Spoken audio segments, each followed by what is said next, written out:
శ్రీమాత్రే నమ. జయ గురు దత్తాత్రేయ నమ. ఈ వీడియోలో మనం జూలై 16వ తారీఖు నుంచి 31వ తారీఖు మధ్యలో జరగబోయే పక్ష ఫలితాలు ఏ విధంగా ఉంటాయో తెలుసుకునే ప్రయత్నం చేద్దాం. ముందుగా ఈ రాబోయే 15 రోజుల్లో గ్రహ సంచారం ఏ విధంగా ఉండబోతుంది అని పరిశీలించినప్పుడు మరి పక్ష ప్రారంభంలోనే రవి భగవానుడు కర్కాటక రాశిలోకి ప్రవేశిస్తున్నాడు 16వ తారీఖు జూలై నెలలో. మరి ఇది మనకి దక్షిణాయనం ప్రారంభం అవుతుంది. సో ఇది ఒక విధంగా రవి యొక్క తన దిక్కు మార్చుకొని మరి వేరే దక్షిణాయనం అంతా కూడా ఈ విధంగా ఈ రాబోయే 6 రాశుల్లో కూడా ప్రయాణించడం జరుగుతూ ఉంటుంది. రేపు మళ్ళా జనవరి 15-16లో వచ్చే ఉత్తరాయణం వరకు కూడా రవి దక్షిణాయనంలో సంచరిస్తుంటాడు. ఇది స్త్రీ దేవత ఆరాధనకి చాలా అనుకూలమైనటువంటి సమయం. అలాగే మరి యాజిటీజ్గా కుజగ్రహం గురుగ్రహం కలిసి వృషభ రాశిలో సంచరిస్తున్నారు. ఈ రెండు మిత్రగ్రహాలు అవటం వల్ల మరి వృషభ రాశికి సంబంధించినటువంటి ధనభావం కాబట్టి మరి ధనం యొక్క రొటేషన్ ఎక్కువగా పెరగడం జరుగుతూ ఉంటుంది. ప్రజలకి ఎక్కువగా ఖర్చు పెట్టే శక్తి కలిగే అవకాశం ఉంటుంది. అలాగే ఇంచుమించుగా ఈ 16వ తారీఖు నుంచి 31 వరకు కూడా రవి శుక్రులు ఇద్దరు కూడా కర్కాటక రాశి అందే సంచరించడం జరుగుతూ ఉంటుంది. సో ఈ విధంగా శుక్రుడు రవి కలిసి సంచరించడం అనేది ఒక విధంగా ఇది కూడా స్త్రీలకి హోదా పెరుగుతుంది, గౌరవప్రదమైన స్థితి రావడం జరుగుతూ ఉంటుంది. బుధుడు ఇంచుమించుగా మనకి జూలై 19వ తారీఖున సింహరాశిలో ప్రవేశిస్తాడు. సో అలాగే కేతువు కన్యారాశిలో సంచరిస్తూ హస్తా నక్షత్రం మీదకి రావడం జరిగింది. ముఖ్యంగా మరి శని భగవానుడు వక్ర గమనంలో కుంభరాశిలో స్వక్షేత్రంలో సంచరిస్తూ తన యొక్క బలాన్ని ఇంకా గట్టిగా పెంచుకోవడం జరిగింది. ఇది కొన్ని రాశుల వారికి అనుకూలంగాను మరికొంతమందికి ప్రతికూలంగా ఉండే అవకాశాలు ఎక్కువగా ఉంటాయి. ఇక రాహు మీనరాశిలో సంచరిస్తూ మరి ఉత్తరాభాద్ర నక్షత్రం మీదకి రావడం జరిగింది. అది కూడా శనికి సంబంధించిన నక్షత్రం అవడం వల్ల మరి ఈ గ్రహాల కలయిక శని భగవానుడు అత్యంత బలవంతుడై ఉండడం వల్ల మరి ఈ మొత్తం మీద దేశంలో ఉద్యోగ వనరులు ఎక్కువగా పెరిగే అవకాశం ఉంది. పారిశ్రామిక రంగం అనుకూలంగా ఉంటుంది. అనేక ఉద్యోగాలు కొత్తగా రావడం వల్ల నిరుద్యోగ సమస్య చాలా వరకు పోయే అవకాశాలు ఎక్కువగా ఉంటాయి. అలాగే మరి ఈ బుధ శనిల యొక్క సమసప్తక స్థితి ఒక విధంగా నూతన వ్యాపార ప్రారంభాలు వ్యాపారాలు బాగా ఎక్కువగా జరిగే అవకాశం ఉంటుంది. ముఖ్యంగా గురువు రోహిణి నక్షత్రం మీద సంచరించడం, కేతువు హస్తా నక్షత్రం మీద సంచరించడం వల్ల మరి ఎక్కువగా దేవాలయాలు చాలా రద్దీతో కూడుకొని ఉంటాయి. ఎక్కువ మంది భక్తులు సమీపంలో ఉన్నటువంటి దేవాలయాలు కానీ దూర ప్రాంతంలో ఉన్నటువంటి దేవాలయాలు కానీ సందర్శిస్తూ ఉంటారు. దేవాలయాల యొక్క ఆదాయం పెరుగుతుంది. అక్కడ పుణ్య కార్యక్రమాలు భక్తి కార్యక్రమాలు కూడా ఎక్కువగా జరుగుతుంటాయి. అలాగే ప్రజలు కూడా చాలా నమ్మకంతో భగవంతుణ్ణి అలాగే దేవతల్ని ఆరాధించడం వల్ల వాళ్ళకి కూడా తగు విధమైనటువంటి ఫలితం రావడం జరుగుతుంది. అటు మానసిక ఆనందంతో పాటు అందరికీ మంచి ఆరోగ్యం కూడా సమకూరే అవకాశం ఉంది. సో ఏదైనప్పుడు కూడా మరి గ్రహస్థితి చాలా వరకు అనుకూలంగానే ఉంది రాబోయే 15 రోజుల్లో.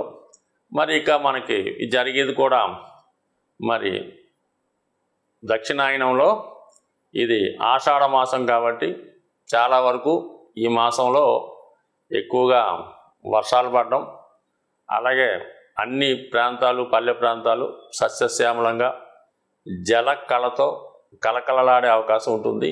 మేషరాశి వారికి జూలై 16 నుంచి 31 మధ్య జరగబోయే పక్ష ఫలితాలు చాలా అనుకూలంగా రావడం జరిగింది. మేజర్ గ్రహాలైనటువంటి ముఖ్యంగా గురువు, శని, కుజుడు ఇవి ఎక్కువగా జాతకుడి మీద ప్రభావాన్ని చూపిస్తుంటాయి.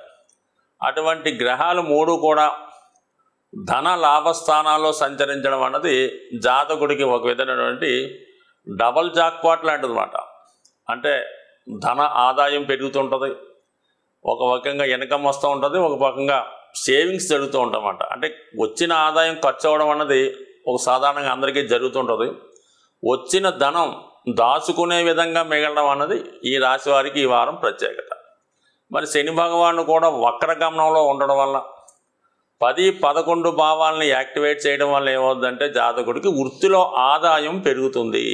అతను అదనంగా ఓవర్ టైం చేయడం వల్ల అయితేనే, కష్టపడి పనిచేయడం వల్ల, అతని కింద పనిచేసే వాళ్ళు కూడా సహకరించడం వల్ల, ఇది స్వతంత్ర వృత్తిలో ఉన్న వాళ్ళకి, ప్రభుత్వ ఉద్యోగులు కూడా వర్తిస్తుంది. ముఖ్యంగా ఇండస్ట్రీస్ రంగంలో ఉన్న వాళ్ళకి, రియల్ ఎస్టేట్ రంగంలో ఉన్న వాళ్ళకి అనూహ్యంగా వాళ్ళ యొక్క ఆదాయం ఎక్కువగా పెరిగే అవకాశం ఉంది. జాతకుడు చాలా బిజీగా క్షణం తీరిక లేకుండా కష్టపడినట్టు మరి కనబడుతూ ఉంటాడు.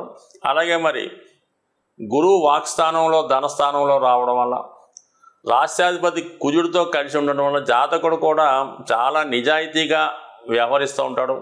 గతంలో మాదిరిగా కాకుండా అందరినీ కన్వీనియన్స్ చేసి తన యొక్క ప్రోడక్ట్ అమ్మే ప్రయత్నం చేయడం జరుగుతూ ఉంటుంది. భాగ్యాధిపతి గురువు ధనస్థానంలో ఉండడం వల్ల జాతకుడు పూర్వపుణ్యం వల్ల, వ్యక్తిగత పుణ్యం వల్ల ఖచ్చితంగా ఈ వారంలో రాబోయే పక్షంలో మరి కుటుంబంలో ఉన్నటువంటి సమస్యలు, ఆర్థికపరమైన సమస్యలు ఏమన్నా ఉంటే సాల్వ్ చేయడం జరుగుతుంది. అనూహ్యంగా కుటుంబం యొక్క గౌరవం పెరుగుతూ ఉంటుంది. ఈ కుటుంబంలో ఒకరికి మంచి అవకాశాలు రావడం వల్ల వాళ్ళు కుటుంబం నుంచి కొంత దూరంగా వేడిపడే అవకాశం ఉంది. అలాగే ఏదైనా వివాహ ప్రయత్నాలు ఫలించడం వల్ల మరి రాబోయే ఆగస్టు నెల నుంచి వివాహ ముహూర్తాలు కూడా స్టార్ట్ అవుతున్నాయి. కాబట్టి జాతకుడికి స్వయంగా జాతకుడు పెళ్లి కొడుకో పెళ్లి కుమార్తె అయితే వాళ్ళకి, పెద్దవాళ్ళు అయితే వాళ్ళ కుటుంబంలో ఒకరికి ఖచ్చితమైనటువంటి శుభకార్యం జరుగుతుంది. దానికి కావలసినటువంటి ధనం, ఇతర సదుపాయాలు, ఇతర సౌకర్యాలు ప్రస్తుతం సమకూర్చుకునే అవకాశం ఉంటుంది. మొత్తం మీద ఇదంతా కూడా జాతకుడికి కుటుంబ విషయాలు, ఆర్థిక విషయాలు, వృత్తిపరమైన విషయాలు అనుకూలంగా రావడం జరిగింది. ఇక మనకి 4వ స్థానంలో రవి, అంటే పంచమాధిపతి, కోణాధిపతిగా ఉన్నటువంటి రవి కేంద్ర స్థానంలో రావడం వల్ల ఒక విధంగా ఒక ధనయోగం, ఒక రాజయోగం లాంటిది ఏర్పడటం జరిగింది. అలాగే జాతకుడు గృహంలో ఉన్నటువంటి సమస్యలు పరిష్కరించుకోవడం, స్థిరాస్తి మీద ఉన్నటువంటి వ్యవహారాలు ఏమన్నా ఉంటే ప్రభుత్వ అధికారుల సహకారంతో కానీ, రాజకీయ నాయకుల సహకారంతో సరిదిద్దుకునే ప్రయత్నం చేస్తాడు. ముఖ్యంగా ధనాధిపతిగా ఉన్నటువంటి శుక్రుడు కూడా 4వ స్థానంలో ఉండడం వలన జాతకుడు ఏదైనా గృహప్రవేశం కానీ, గృహం కొనుక్కోవడం కానీ, కొత్త వాహనం కొనుక్కోవడం కానీ జరిగే అవకాశం ఉంది. మరి కొంతమందికి ప్రభుత్వం ఏదైనా ఇల్లు అలాట్ చేయడం కానీ, అది ప్రభుత్వ ఉద్యోగులు అయితే వాళ్ళకి ప్రభుత్వ క్వార్టర్స్ లాంటివి కానీ, ప్రభుత్వ వాహనం కానీ సమకూరే అవకాశం ఉంది. మొత్తం మీద జాతకుడు చాలా సౌకర్యాలు అనిపిస్తూ ఉంటాడు. అదే ముఖ్యంగా ఈ రాశిలో జన్మించినటువంటి స్త్రీలకి ప్రభుత్వ పదవి అనుకూలంగా రావడం, సో ఏదన్నా మరి రాజకీయ నాయకుల యొక్క సహకారంతో కానీ, ప్రభుత్వ సహకారంతో కానీ ఏదైనా గవర్నమెంట్ సర్వీస్ లాంటిది రావడం కానీ, ఒక టెంపరీ పోస్ట్ రావడం కానీ, లేదంటే ఒక గౌరవమైన పదవి వచ్చే అవకాశం కూడా మరి ఈ రాశిలో ఉన్నటువంటి స్త్రీలకి ఈ పక్షంలో అనుకూలంగా ఉండడం జరిగింది. ఇక బుధుడు మనకి 5వ స్థానంలో సంచరిస్తున్నాడు. అంటే తెలివితేటలకి, జ్ఞానానికి, వ్యాపారానికి కారకుడైనటువంటి బుధుడు 5వ స్థానంలోకి రావడం వల్ల జాతకుడు తన వృత్తిని మార్చే ప్రయత్నం చేస్తూ ఉంటాడు.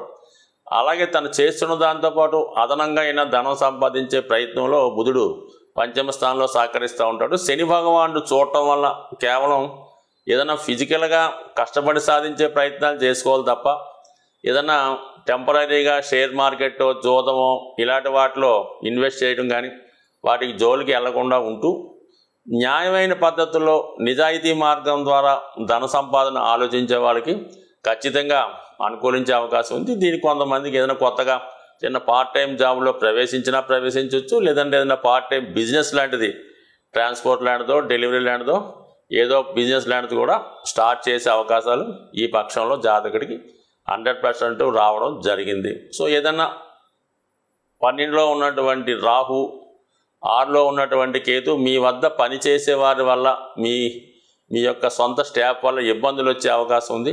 అలాగే మీరు అనవసర ఖర్చులు, కొన్ని బలహీనతల వల్ల కొంత అన్నెసరీ ధనం వేస్ట్ అయ్యే అవకాశం ఉంది. దాన్ని ఒకదాన్ని మీరు కంట్రోల్ చేసుకుంటే మిగతా విషయాలన్నీ కూడా చాలా అనుకూలంగా ఉన్నాయి. ముందు ముందు ఈ జాతకం ఇంకా అభివృద్ధి చెందే అవకాశం ఉంది. మరి ముఖ్యంగా ఈ పక్షంలో వస్తున్నటువంటి పండగలు అంటే ఇవి కేవలం పండగలే కాకుండా ఇవి జాతకుని యొక్క రెగ్యులర్గా వస్తున్నటువంటి సమస్యల నుంచి బయటపడే విధంగా ప్రతి నెల కొన్ని వస్తుంటాయి. అందులో మహాశివరాత్రి, సంకష్టార చతుర్థి, ఏకాదశులు ఇవన్నీ ప్రతి నెల వస్తుంటాయి. అయితే ఇప్పుడు ఈ నెలలో ప్రత్యేకంగా మనకి జూలై 21వ తారీఖున గురు పౌర్ణమి రాబోతుంది.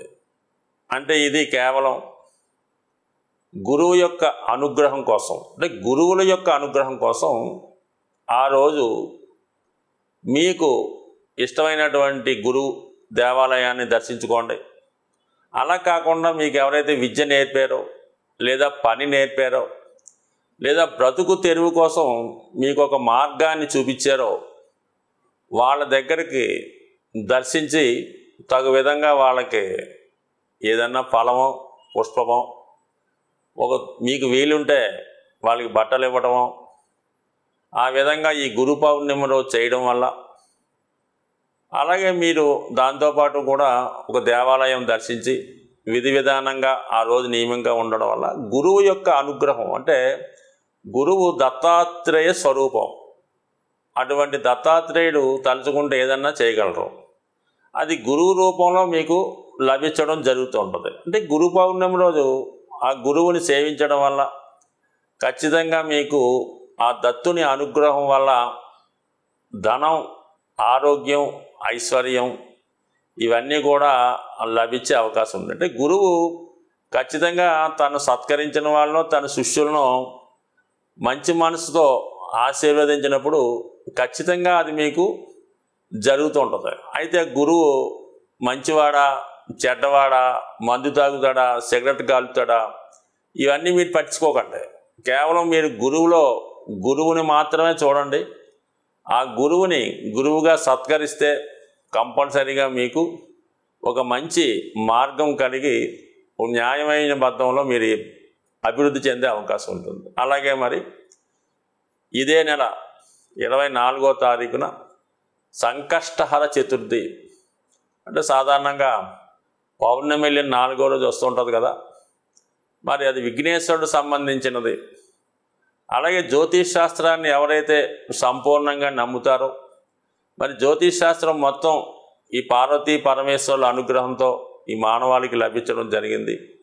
వాళ్ళు మాట్లాడుకున్నటువంటి మాటలే నందీశ్వరుడి ద్వారా ఋషులు తెలుసుకొని ఈ శాస్త్రాన్ని రాయడం జరిగింది. అటువంటి శాస్త్రాల మీద, నవగ్రహాల మీద విఘ్నేశ్వరుడికి ఆధిపత్యం ఇవ్వడం జరిగింది. ప్రతి పనికి మనం ముందు వినాయకుడిని పూజించి ప్రారంభించుకుంటే ఓకే, కానీ ప్రతి పనికి అలా చేయలేం. కాబట్టి ఎవరైతే ప్రతి పనిలో ఇబ్బంది పడుతున్నారో, అభివృద్ధి ఆగిపోయిందో, ఆర్థిక పరంగా ఇబ్బంది పడుతున్నారో, ఉద్యోగపరంగా నష్టపోతున్నారో వాళ్ళందరూ కూడా సంకష్టహర చతుర్థి విధి విధానంగా చేసుకోవడం వల్ల, దగ్గరలో ఉన్నటువంటి దేవాలయంలో దర్శించి ఆ వినాయకుడికి పూజ చేసుకోవడం వల్ల జరుగుతుంది. ముఖ్యంగా ఇప్పుడు ఇది ముఖ్యంగా కేతువు కన్యా రాశిలో ఉన్నాడు. అంటే ఏదన్నా కన్యా, మిథున రాశుల్లో కేతువు కానీ కుజుడు కానీ ఉన్నప్పుడు వారి జన్మజాతకంలో ఖచ్చితంగా ప్రతి పని మధ్యలో అయిపోతుంటుంది. అటువంటి వాళ్ళు ఈ విఘ్నేశ్వరుని సంకష్టాల చతుర్థి రోజు పూజ చేయడం వల్ల వారి అడ్డంకులు తొలగి ప్రతి పని మరి ఏ అడ్డంకి లేకుండా ముందుకెళ్ళే అవకాశం ఉంటుంది. ఈ విధంగా మీరు ఈ నెలలో వచ్చే పర్వదినాలు పాటించి మరి ఆ దైవ కృపకి, అనుగ్రహానికి పాత్రలు అవుతారని ఆశిస్తూ జై శ్రీమన్నారాయణ.